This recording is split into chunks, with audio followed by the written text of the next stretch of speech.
Patricia Johnson has decades of experience as a professional guardian for hundreds of Pinellas County residents, but it's something she doesn't want to talk to us about. We had some questions about some of your cases. Would there be a time we could talk to you about it?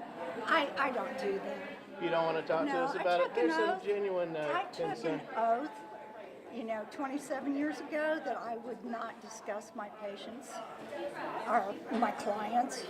Johnson currently has 50 wards, but she's not the only person in her family in the guardian business.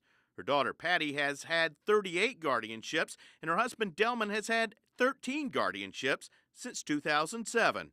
Together, Patti and Delman Johnson own this $750,000 complex in Pinellas Park, where they operate an equestrian business.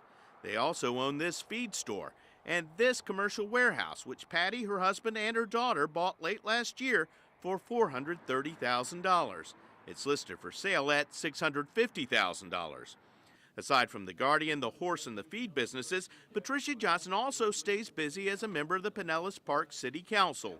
In addition, she sits on a regional transportation planning commission and several local boards.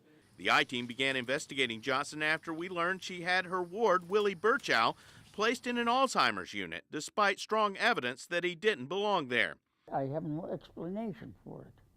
And a decent human being, especially as a guardian, who's supposed to be my mentor, my advisor, my best friend. He was placed in a less restrictive living environment after we became involved.